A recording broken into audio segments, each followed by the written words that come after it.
All right, guys, this is one of the final lessons in this school group.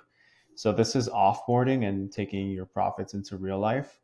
So hopefully you've learned the lessons from lesson two, especially about diversification, and you're willing to take the money out of the exchanges and off of the screens into real life. So the first thing you'll need is an off-ramp exchange. So this can be anything like Coinbase, crypto.com, Binance, whatever's available in your country.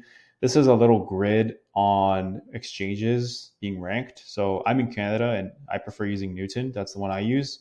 But these are some other options that you have. Coinbase, crypto.com, Kraken. These are generally like the big ones. They're pretty safe. And then Binance and KuCoin, they're also big names, but KuCoin's a little less safe. So you can go based off of that grid. So choose an exchange, sign up for it. They usually require that you submit like your passport, driver's license information, all that stuff. So just keep that in mind.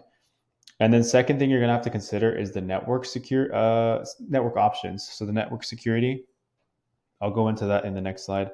And then the last thing would be taxes. So depending on where you live, there are different tax rules, and it'll be treated differently. So for network support, the first thing you're going to want to do is exchange all your coins into stable coins. So after you've signed up for an exchange, you can double check and see if they support Tether or USDC. But you're going to want to change everything into a stable coin, and then you're going to want to leave a little bit of Solana or Ethereum in your wallet to pay for the gas fee. So once you send the stable coin off to the exchange, you gotta pay for that transaction with gas fees, right? So leave like $2, $3 in Solana if you're on Ethereum. Maybe like $15 to pay for the gas fees. And then before you even do that, actually, you should do a small test transaction. So make sure you have the correct address. Make sure you're sending it to the right network, and do a very small amount first. So you don't want to send $1 million worth of stablecoin in one shot. You want to send like maybe $5 first. Um, and it's really important because this is where you can actually lose all your money. Is if you select the wrong network, then your money can't be recovered in most cases. So what I mean by that is when you're choosing, so after you signed up for an exchange, they give you the options of what network you want to deposit the funds in. So here you can see this is USDC over the Ethereum network, and the address is completely different. So it starts with 0x. It's completely different than the Solana deposit address, which starts with A7. Okay. And there's like seven different options for the networks you can deposit on. So you want to make sure it's correct. And if you're confused, like I said, send a small test transaction first. Okay, do a small test, wait a few minutes, and then see if it arrives, and then send the rest of it. But this is very important because if your network is not supported, then you have to bridge into a different network or just use a different exchange.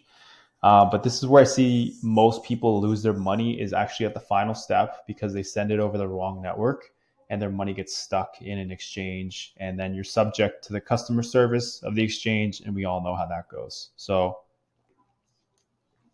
save yourself a headache and just make sure you're sending it over the right network and do a small test transaction. The final step here is your taxes. So this totally depends on where you live. So Google the state laws or the provincial laws wherever you live. But it's possible that it could be treated as like capital gains, short-term, long-term gains. And then, yeah, basically just do your research, start Googling, speak to an accountant. And then if you still need help, if you've been doing your trading on an exchange for the most part, there's also calculation tools that are offered through an exchange. So you can use a tool like Coinly, which will plug into the exchange that you used for trading. So if you were doing all your trading on Coinbase or WealthSimple or Robinhood, the tool Coinly can actually plug into those platforms and give you like a whole P&L analysis and what your taxes should be. So look into that. Depending on where you live, it's going to be different.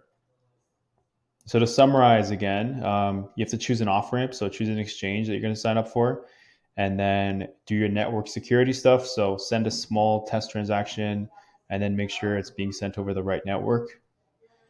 and yeah, look into your taxes and understand the implications of it all.